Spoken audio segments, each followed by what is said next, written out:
will be interviewed this evening by Ronak Desai, who many of you know is a second-year student and member of the View from the Top committee.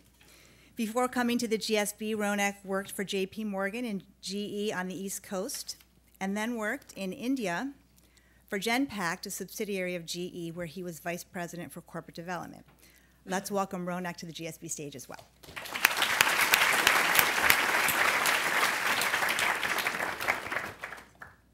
Well, first of all, good evening, everybody. It's a privilege to be here, and thank you all for coming and joining.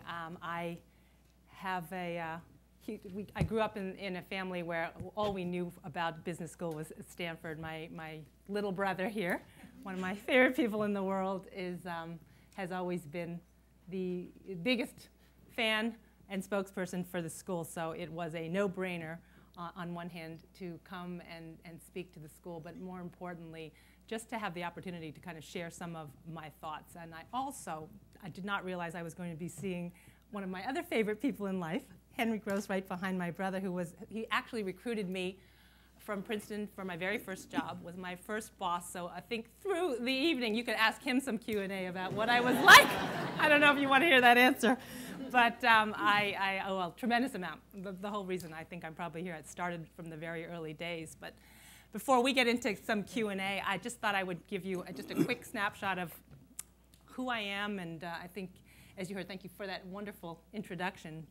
And I won't go that much into Avon. It is an interesting company, 140-something countries, well over $10 billion today with 6 million Avon representatives. So I think we have more Avon representatives than the Army, the Air Force, and the Navy combined in Brazil, and over 1.1 million in China. So the numbers are huge. But let me just tell you one thing about myself, which I think will start this, and that is that I think I'm in this job 10 years as of last Wednesday, 10 years as the CEO, which my father, he sent me an article, he usually doesn't do this, that had on the cover of Business Week that the average tenure was at that time 3.2 years. And he sent it to me with this big question mark, like, are you coming home after this? What are you doing after this? And I would say to you, first and foremost, that I have a love affair with my work and my company. I have not loved this job every single day, which we can talk about. The CEO's job after 40 public quarters, and particularly in the last couple of years, is not exactly what I would say is fun, but I have had a huge passion for it. And I guess I would just express this by telling you that in 1997, I was on a short list of, I guess, potential CEOs for the company. And there was a lot of visibility on it for those of you who are women in the audience, because I think at that time there was only one woman, maybe two. Carly Fiorina and Marion Sandler were the only two public company CEOs at the time. And so I was in line to become the CEO of the company. The company hit a sort of tough spot, and the board decided, even though they had kind of given me the nod that I would get the job, that they were going to go with one of our directors, a gentleman who had been a CEO and was 52 years old. So they told me that I was not going to get the job, and that I could be the number two. And the papers and the New York Times kind of really were all over that, because there was this whole overwhelming women passed over, there is a glass ceiling reaction to it. At which point I got actually two other pretty big CEO job offers. So I was at this inflection point, because there I was. The boss that I was going to work for was 52, so it wasn't like he was 62, or they could tell me, just do this for a couple years and then you'll get the job. And they basically were saying, he's here. You're here to support him. And I was being offered the money, the title, the corner office that came with some pretty interesting benefits. And a mentor of mine said, follow your compass, not your clock. And I'll just say that again. She said, follow your compass, not your clock. Make this decision not from your head, but from your heart. And that was the biggest inflection point of my career. I made the decision that I loved the company. I loved its mission, its purpose. We were in a tough time. I loved the people.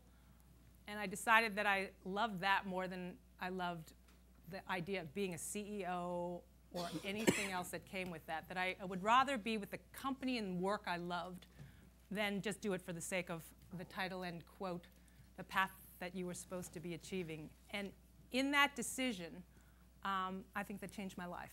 It changed my life career-wise. I will tell you, it didn't work out for him. So I got the job in 21 months, and the rest is history. But I'm starting to tell you, because I don't know who else would be here on View for the Top, because I would make that decision again, even if I were still number 2 today, even if he were still the CEO, and I were the number 2 person. I'm so passionate about the work that I do and the contribution that I think that the work is making, and I have a piece in that I would make that decision all over again, even if it hadn't turned out this way and somebody else would be sitting up here on View for the Top. And that's the most important thing, that before we even get into this, that I want to share with you, that if you don't love the work, and you all are about to go out and do some pretty extraordinary things. I have had plenty of business school friends, as you can imagine, after I graduated from Princeton, whether it was from here or places on the East Coast. And if the work and the company was a job or even a career, but not a passion, they're still not doing it. And I am. Are you with me? They're not doing that anymore.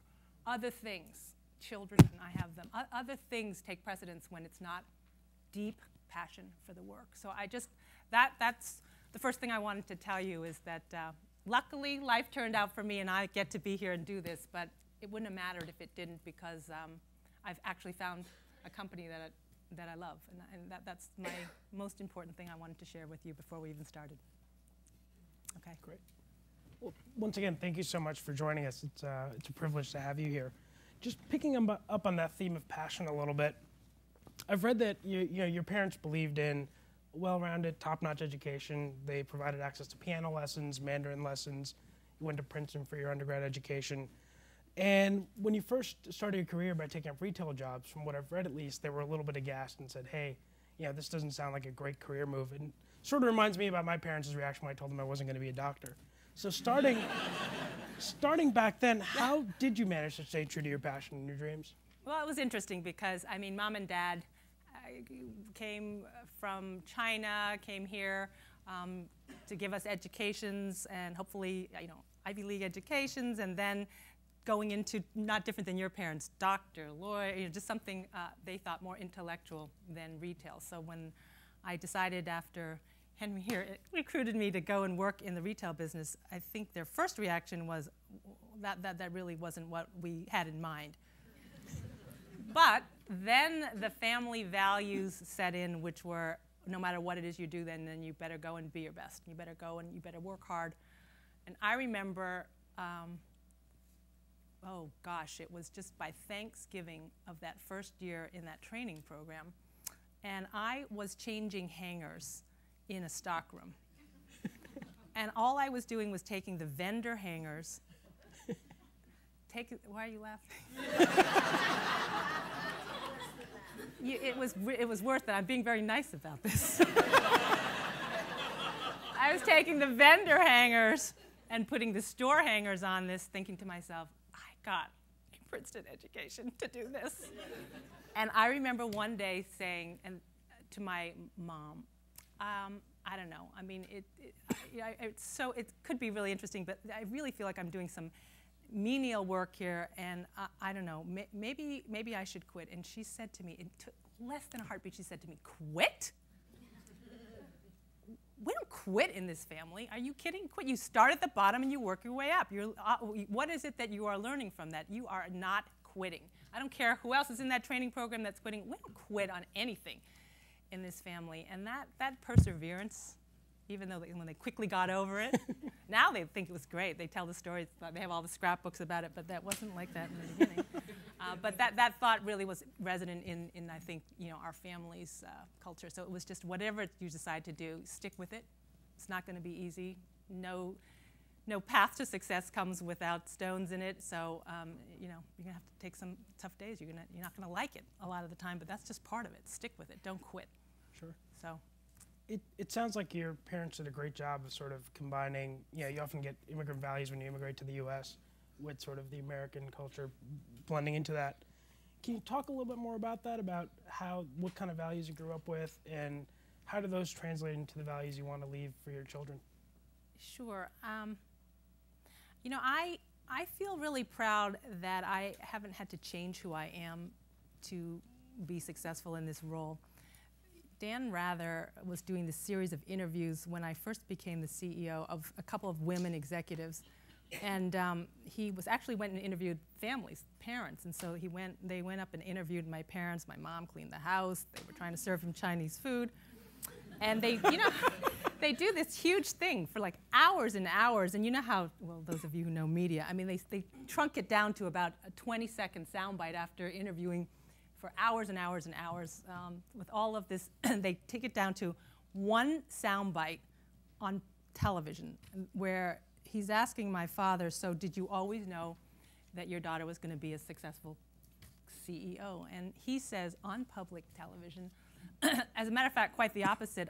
You know, we raised our kids as pretty traditional Chinese family values, and my perception of CEOs, really hardcore, cutthroat. I really can't imagine that she's going to actually be that successful. I'm thinking, this is public TV. So, but the truth is, in that thought, was the fear, I think, that my family values system had, that the concept of being kind, about caring about people, about being respectful, would get washed out of the window in a very, you know, very, in his mind, typical behaviors required in the corner office. And have I had to change some things? Yes. I mean, I think I am much more assertive. I mean, you know, kind of growing up in an Asian background, sort of avoid conflict around the dinner table is the thought, you don't argue about things. And I have had to become more assertive and understand the role of constructive conflict. I don't think I'm aggressive. I don't think I've had to change my personality or who I am or my value system. And you know, so I think the best thing my parents would say about me, I hope, but they say it now and it makes me happy, is they'll say, well, she's really still the same person, even though, you know, she's on some list someplace. And that's what I hope my children realize, is that those values are more important than anything else. That's great. How does that translate? I mean, you've got 5.5 million sales representatives around the world. How does that play into how you motivate them, how you get them inspired, and how you lead the organization? Well, it's interesting because they are independent representatives. So I underline that word. I mean, different than, I guess, other CEOs. They're not my employees. They don't have to work for me every day. So I can't tell them what to do. You know, you learn, and the skill is an interesting one, and I guess it applies anywhere, whether I guess it's politics or anything else. I mean, influence is a very different thing. Motivation, inspiration, and influence are very different things than leadership requirements and mandates. And so, you know, this skill of communicating is the skill of influencing and inspiring. And mission and values and purpose have been the way that we've effectively kept that sales force going. This year, you and I had a little conversation on the way over, but you know, no different than any other company. 2009, you go into the buzzsaw of the global economic crisis a year ago, and everybody's like, okay, we got to cut, we've got to freeze salaries, we're not going to hire, we're going to do, you know, whatever, all the things that just come flying at you as a CEO. And we decided that we needed to keep our people motivated, but more importantly, you know, go back to the original purpose of the company in order to find the answer for the way we were going to get through this year. And that was that, you know, the company is 123 years old, and the founder actually was a man who believed that women should be economically empowered. I mean, I actually love the story. He was a encyclopedia salesman, And all of the direct sellers were men at the time. And somebody gave him a vial of perfume one Christmas. And he realized everybody who was home were the women. And they were basically saying to him, we don't want the books. Can we just buy the perfume that you were supposed to give as a gift with it? So he realized there was something there. But the most important thing he did, because it was 1886, was decide that the seller wouldn't be men, that he was going to actually employ a woman, which was heretical at the time because women weren't even allowed to vote, never mind make money outside of the home. And so it was not popular in the beginning, but he actually went out and created the first woman sales force and became the economic solution for women here in the United States. And that has transferred to 140 countries now. And you can imagine its power in India and all of the emerging economies. But we decided in 2009, with unemployment, predicted, and now we see over 10% here, and rampant everywhere else, that we're going to be a solution. That the company's not just going to be about earnings per share and everything else. That we're actually going to have the business purpose to be a solution to governments and unemployment right now. And we were going to go out and be very aggressive about telling women that they could earn if they got laid off, if their husbands got laid off, or they wanted extra income. And it's been extremely motivating, and it's almost no language necessary when you have mission and purpose. We did a very bold thing. A lot of people were cutting back on advertising. We decided we're going to advertise. I remember the day I said we're going to advertise on the Super Bowl this year, and people were like, the Super Bowl? A, it's expensive. B, it's Budweiser. I mean, those are the kind of products. So, Andrea, we're going to advertise skincare or lipstick, and I said neither. We're going to create an ad, a testimonial ad of people who've joined us since they got laid off, and they're going to tell their story. Everybody just looked at us, and we said, we went out and we created a very compelling ad where the message was authentic and genuine. People really said, I can't get laid off. I'm running my own business. They're my own hours. It's my own business, my job. And we ran it, and the phone was off the hook before halftime, as you can imagine, for all the women watching at the same time from the pregame on. And this began what has become probably more people who've joined than certainly in the United States since the 70s. It's been an amazing thing, but it was this proactive message that entrepreneurship is in, and it's important, and it's part of the economy's solution. Based on everything you said as we walked over and now, it seems like you've got your finger on the pulse of your organization. Oftentimes CEOs say it's lonely at the top, and I was wondering how you sort of combat that, and how do you get beyond sort of the walls of the executive suite? Yeah, I think it's important. It's actually interesting and difficult, not difficult, but it's a vertical company, which I love. I mean, so we do everything from product development all the way out to the end consumer. So we are completely vertical, which is wonderful, but it's also insular, and you can get isolated because you're not trying to get the end cap at Walmart, or trying to get the order versus L'Oreal or anybody else in the department store. So we own the chain, but worry that our people just get too myopic. So for me, it's a couple things, I guess. One is very selectively making sure that I had an outside-in perspective, so I'm on 2 boards. As you heard, I'm on General Electric's board and Apple, completely different, and I can talk about that in a minute. But they've really helped me stay current and forced me to kind of reassess my own skills. I'm out in the field a lot. I mean, I was an Avon representative when I joined, and every other year I sign up and become an Avon representative and hope nobody recognizes me and go out and try and sell, which is extraordinarily, it's very, very humbling. But, and I try and really get people to tell me the good, bad, and the ugly, particularly the latter. It is isolated. I don't know that the word is lonely, but people aren't going to come and say, you know what, Andrea, in this meeting, this is what you did wrong.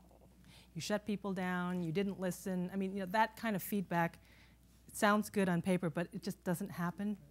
So trying to have the ability to have your top team feel the informal and formal way to give you feedback, to tell you what you're not doing wrong so that you can reinvent yourself. It's pretty important.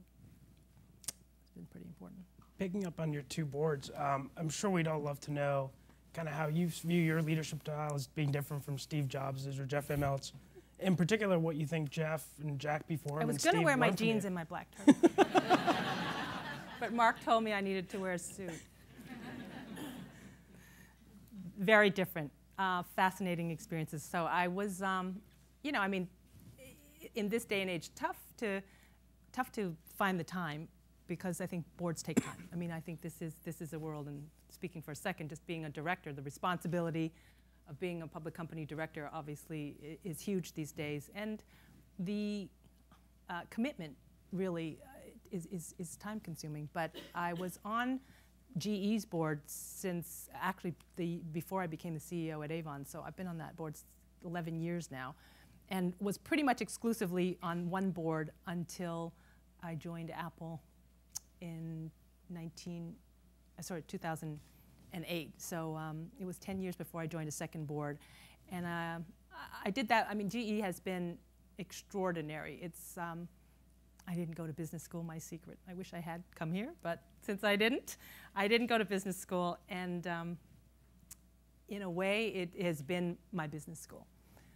From everything of a process point of view, on one hand, you would say aircraft engines, power systems, medical systems, lipstick and skincare, completely different businesses. On the other hand, the processes, globalization, quality programs, how they do things across the world, as you know, are hugely beneficial to any business leader.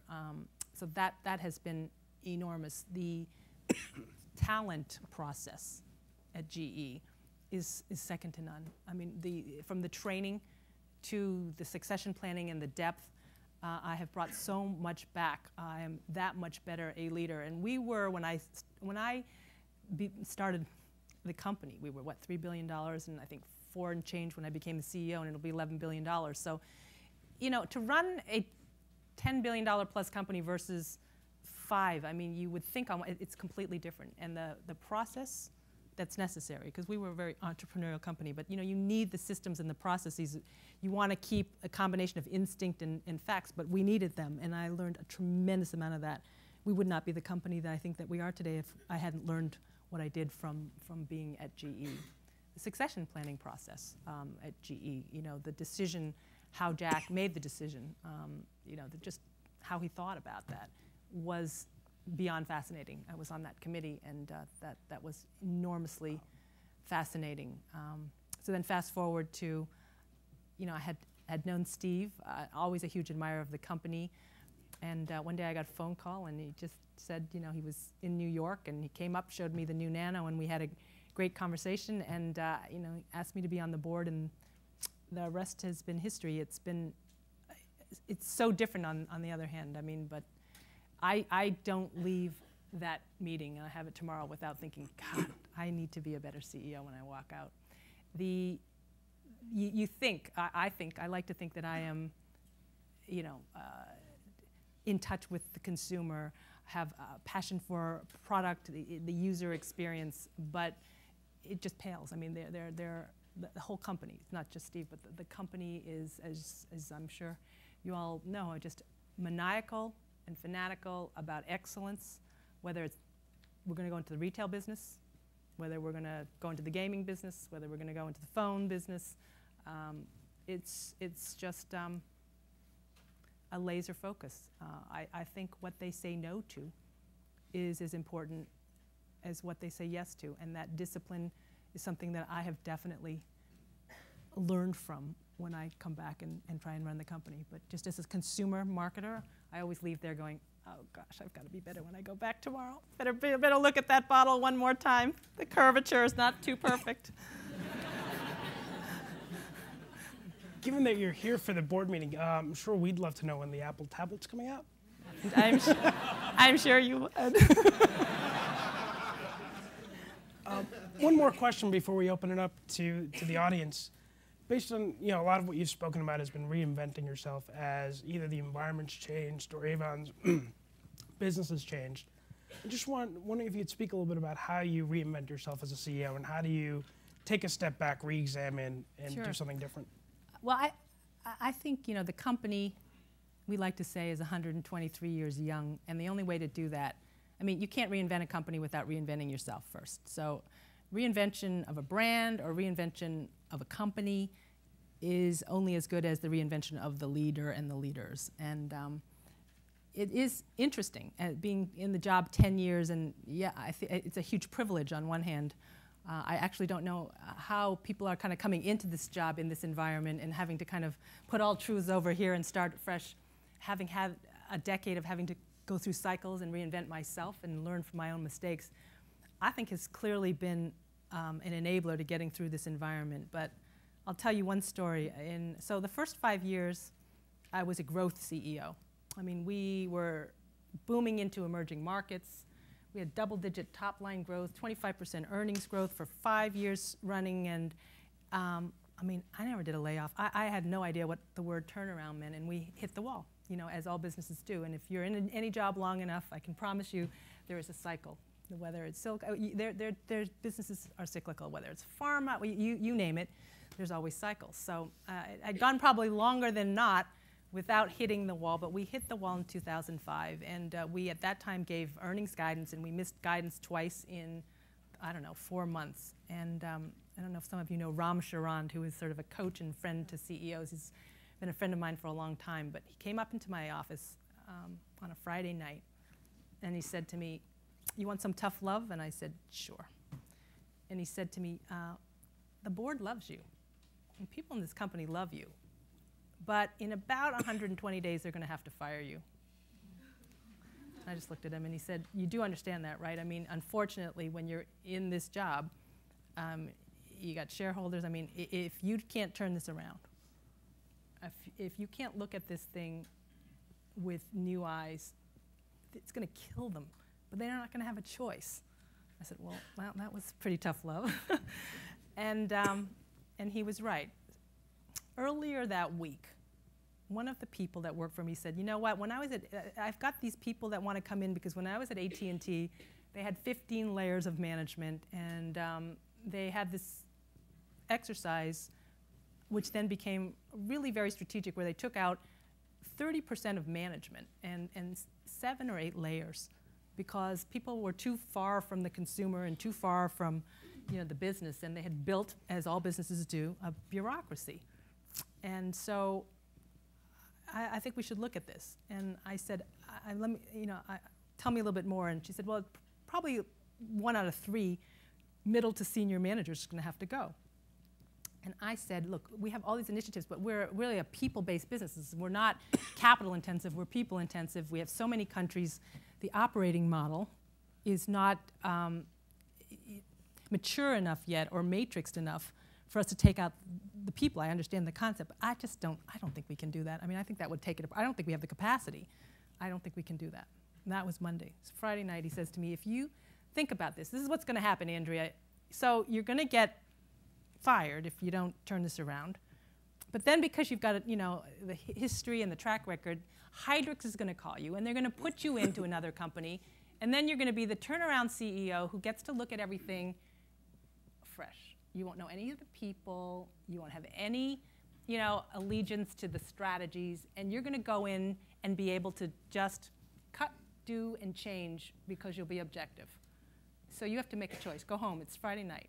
If you can't come in on Monday morning and reinvent yourself and pretend you just got hired here and you're going to look at everything, your team, your strategies, your organizational structure, and if you can't do the things that a turnaround person would do if they came in here Monday morning, I wouldn't put big bets on it. If you can, you will be far better than anybody else could because you know where every rock is, you know every single thing about it, and you've got the latent goodwill and equity that you've built up. So you make the choice. So that's what I did. I went home and I thought about it, and I came in Monday morning, and we took out 8 layers. We had we went forward and reshaped. I had a very hard look at some people who were terrific friends, and got us from 3 billion to 6 billion, but weren't going to get us to 11. And I made all the hard calls with the right values, and the rest has been the last few years. But I had to become a definer of my own second chapter and start it afresh. So it's been like a new job. Wow. Thank you for your candor. With that, would love to open up to the audience for questions. I think there are mics roaming on the sides.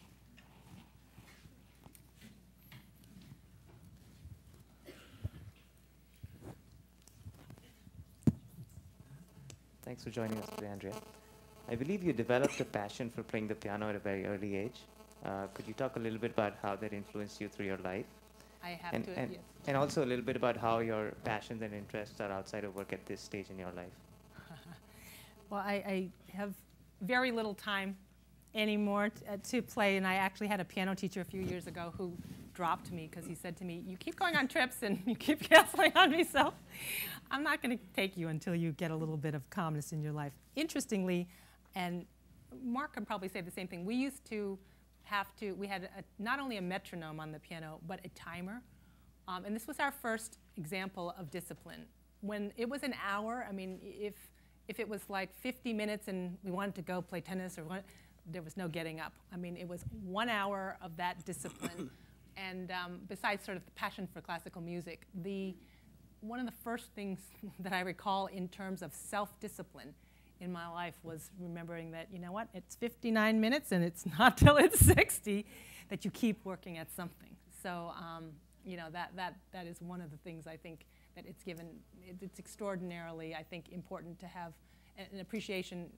I was an English major, but just for the arts, you sit there in business and some people say to me, "You were an English major," and you're writing in shorthand email at this point. That's the extent of your writing, and it's really not, because I think just the critical thinking and the ability to communicate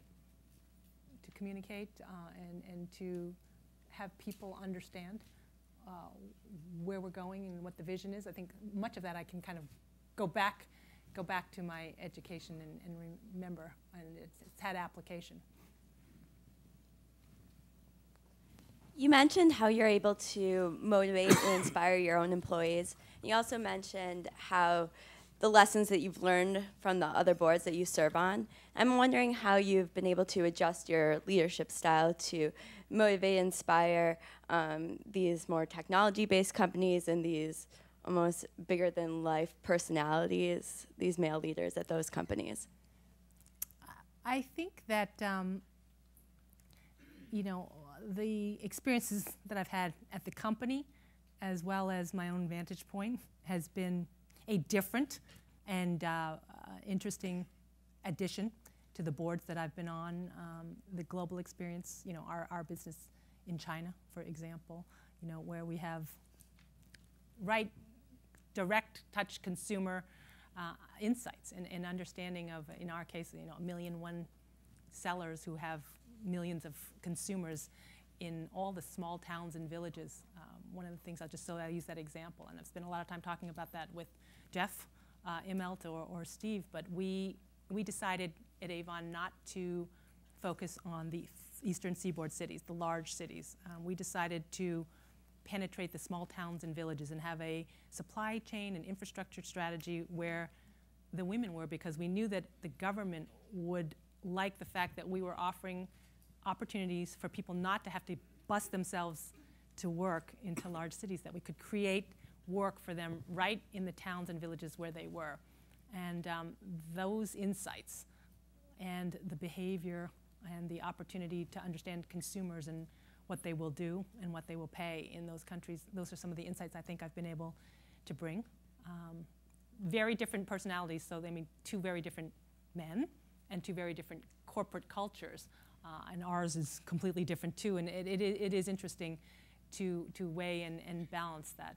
So again, even though Avon is different from either of those two couldn't be more different either, but both with enormous strengths.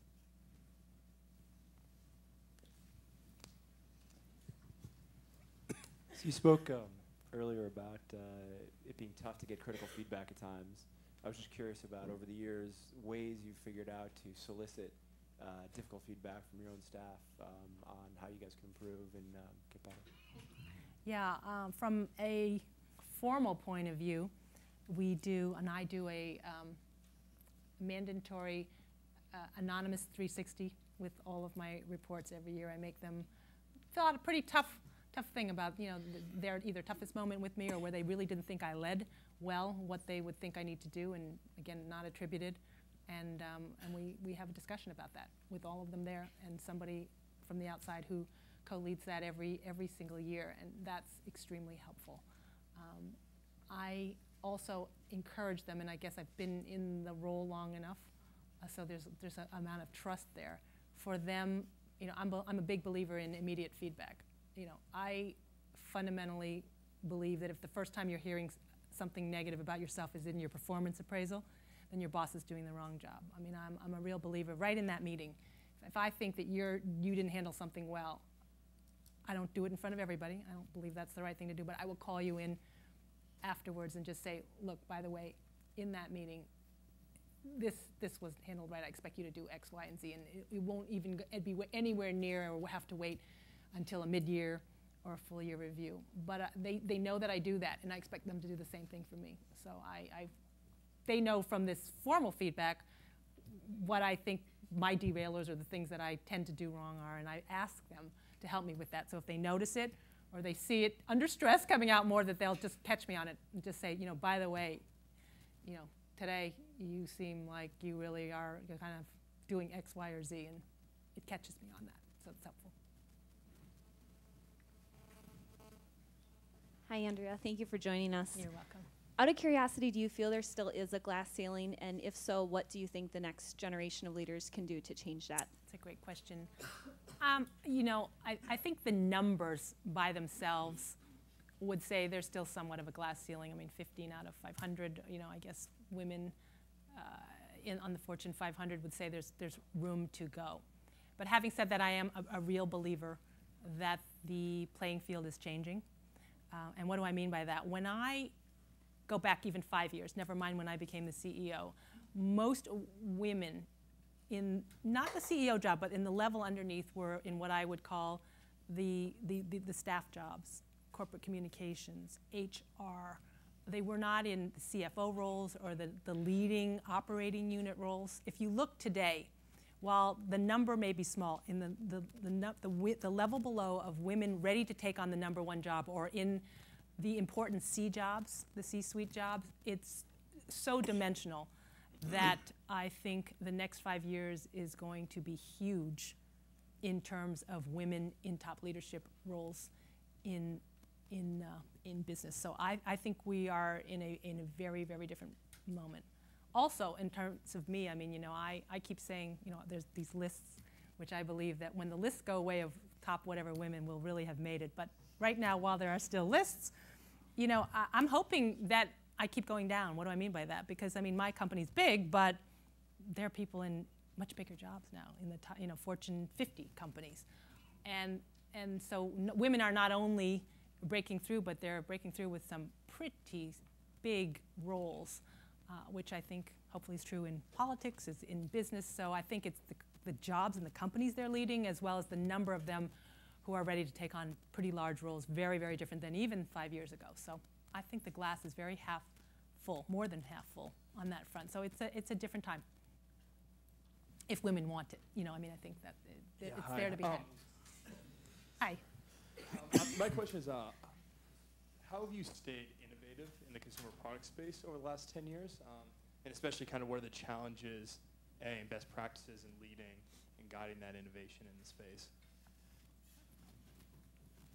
That's a great question. How do I stay innovative, or how does one stay innovative? I mean, I think, you know, you guys are probably learning this more than anyone. That innovation is so key. I think this is more important than ever. I think that the worst thing that can happen in this economy is for people to cut back R&D spend. I mean, if you kind of look at, you know, I have studied that the actual market share gains and losses in normal or healthy economies, it's pretty hard when you're large to kind of get half a point of market share or a point. It takes a long time.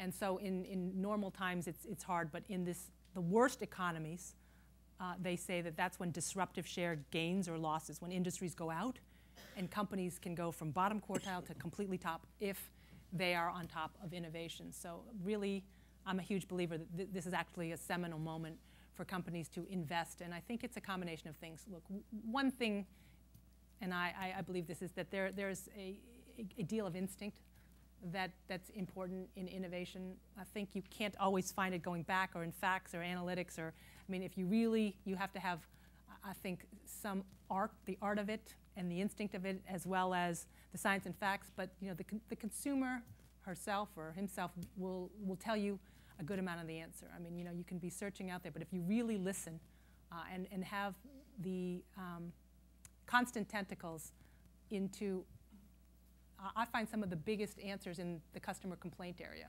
If you go into your call center, your customer complaint area about your products and or the services, right in there from what they don't like is the answer to what you can do.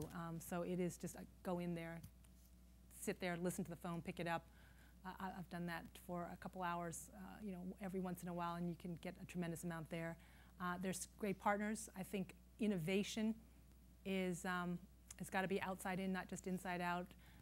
R&D, lots of big companies. P&G is a great example, who used to be more insular in terms of their innovation, are doing partnering with universities, partnering with individuals, just trying to get more outside in innovation. And so for a company like ours, where we maybe had our R&D did 85% of our innovation, I'm hoping it'll be 50% in the next couple of years, really trying to seek, because we have an entrepreneurship culture. One of the things that we did in this brand that we have called Mark, which really was not named after Mark, but it got a lot of brownie points at home, but the point of the brand was women making their own mark on the world. But one of the things that we did was open innovation from consumers. So if we call it a participative brand. So if you are in Australia, and I mean, there's so many people who have a great idea for a makeup product. If you've got a great idea in Australia, you can send that into us, and it can be part of the brand. And so, and it can even on the inside of our packaging, on the carton, it would say, Susie Smith, Australia, Avon representative. And so what we're trying to do is have people virally who have great ideas, because we're an entrepreneur company, say, you can give us a product, and maybe if you keep selling enough of this, we can help seed fund you to start your own makeup business. Why not? And we've gotten some pretty enormously interesting ideas right from our own consumer and or our seller base. I'm a firm believer in a professional mom. I wonder if you could give us some information on how you divide your time and make sure you get these disciplines across your children, and do the bang-up job at home as you do it at work. Okay. Well, my answer for this, which has evolved, is the following. I mean, I don't know. I'm sure there are some people who can get it all done in one day. I am not one of them. But I really believe two things. One is it's all about prioritization. There are days that my children absolutely win and the company does not. There are also days where the company has to win and they don't. And I think I've made the right choice with the right priority. So the days Avon lose, I don't feel guilty. If I'm not at a meeting, years ago I would not go to an Avon meeting and I would feel guilty about it the whole time. I don't do that anymore. My probably best example is, this time it was this couple of administrations ago, so it was George W. Bush. And they were inviting 8 CEOs to the White House. I was the only woman invited on a specific topic. And it was also the first day that my daughter was going away to a camp, that mothers were going to take their kids to the bus. And it was one of those things where it was like a split second. I mean, I really thought, George W. is never going to remember if I am at that luncheon. But my daughter is going to remember one way or another for probably the rest of her life. So I didn't go to the White House. I got a chance to go at another time. And you know, that decision was an easy one. Have I missed a game? Yes. Have I missed the most important one? No. Have I missed a meeting at work? Yes. The most important one? No. So for me, it's just, you know, making a decision like that and living with it. You know, I think you also have to have a sense of humor. I remember this was in the Jack Welch succession moment, and we had a Saturday morning call, and we were all opining on who we felt, Jack had a point of view, should be in the succession for GE. And it was the day of my son's 3rd birthday party, and I was at Jody's gym. And don't ask why, but I could not figure out how to use the mute button on the cell phone. So I was in an electrical closet taking this call. And so they'd be like, okay, so Senator Nunn, what do you think? And he's opining, and the closet bursts open, and my son's like, it's the wrong Scooby-Doo. He's the wrong Brown. And I am like this. I will buy you 10 more presents if you leave this electrical closet. And of course he wouldn't. So he's the wrong one. David had the other one. You have the wrong one. So the whole GE board, those who are still on the board are like, the wrong color Scooby-Doo, Andrea. So. But you have to have a sense of humor about it, and it's real, and it's life.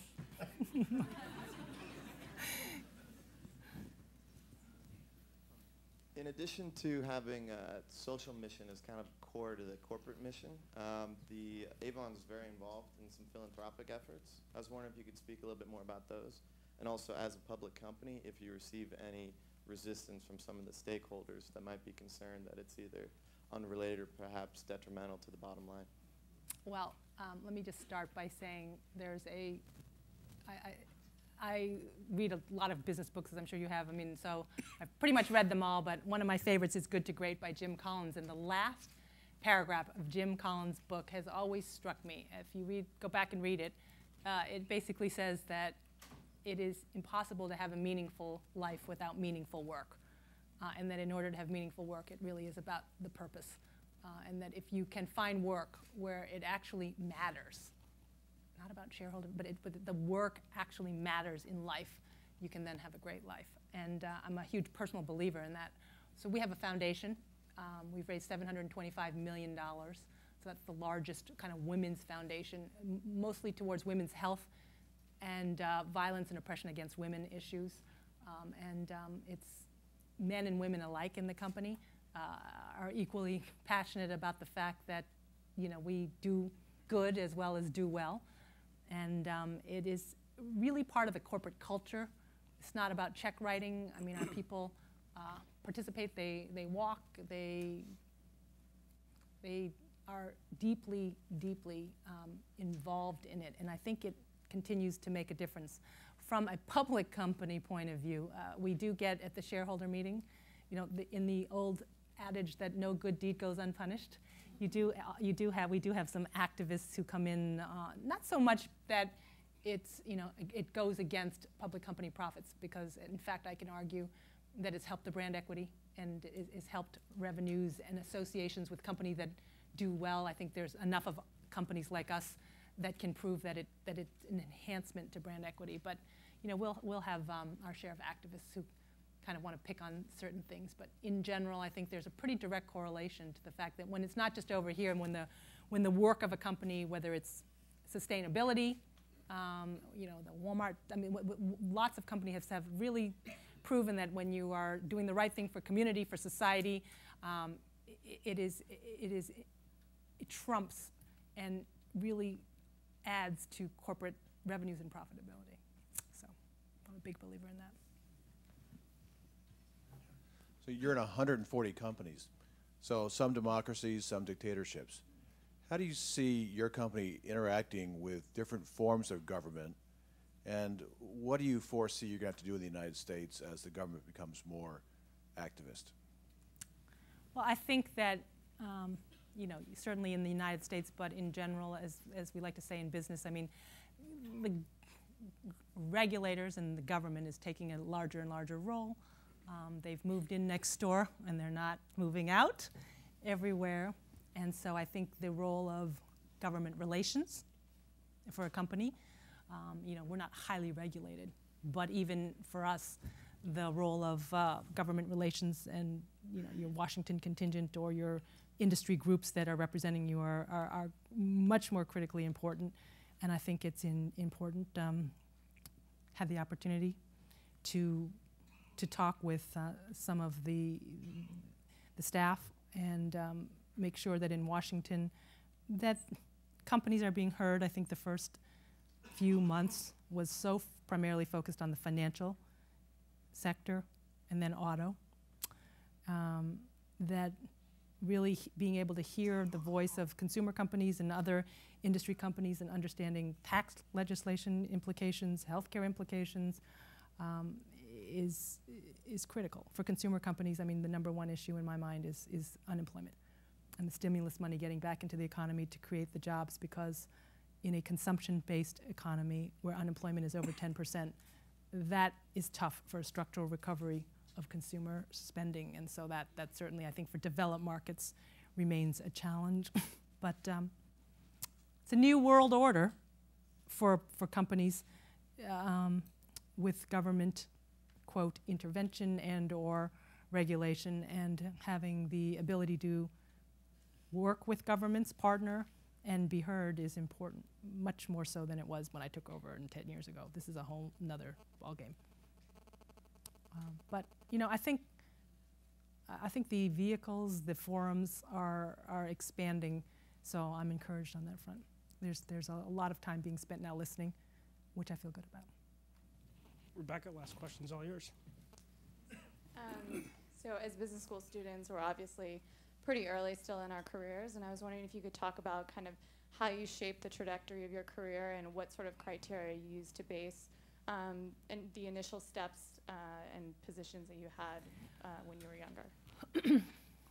Well, one, I've mentioned probably the most important inflection point for me to make a decision, which was to really choose what you love as opposed to what necessarily you think you should be doing, and or tying it to income and or title.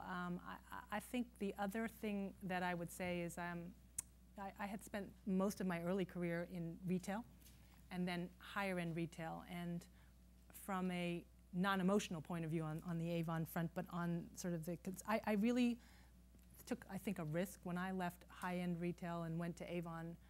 You know, people were like, why are you doing that? I mean, you know, ding dong, the Avon lady. No, I've never even seen an Avon representative. Are you, you know, that's a really dated brand.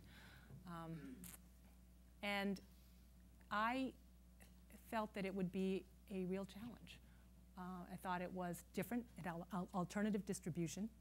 I think distribution is key. A lot of people talk about branding, but I think he who wins the distribution game, look at Amazon, I mean, that's all I would say. Just when you're in the consumer space, he or she who can nail and reinvent the distribution game will win. Branding is critical. That's the cost of entry now. Distribution is the final trump. But it was an alternative distribution channel, and it was global. And I would say to you, just you can take 2009, you can have an economic recovery projected in 2010 and 11. GDPs in the developing and emerging world is where the growth is in the world. I mean, you can't run from the fact that economically it is global companies who truly have presence, and I know whether it's programs here that involve really just getting out there and understanding those economies, being able to work in a company and work in those environments, you know, culturally, as well as understand the business levers for growth, the lion's share of the growth. I mean, in our industry, and so shave it, in our industry, 88% of the growth between 2008 and 2013 in the category is going to come from the developing and emerging markets through 2013. So it's going to be stumbling like that every place. And being able to operate there, I think, is important. But choosing a global company, one with an alternative distribution system, and one that really needed a turnaround, were a a big bet, and that was important. And the other thing in my career I would say that I have always done is try to do something outside my job.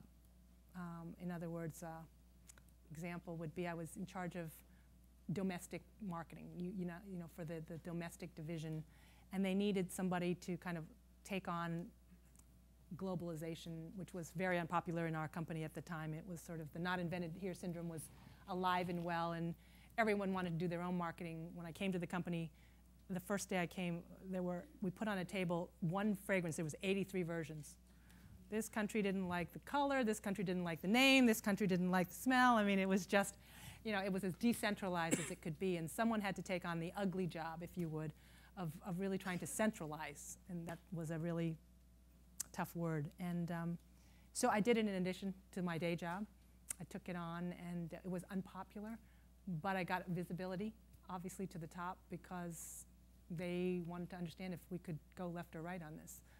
And that probably was pretty a big deal from a career point of view, too. Thank you so much for coming. Thank you, everybody. Appreciate it.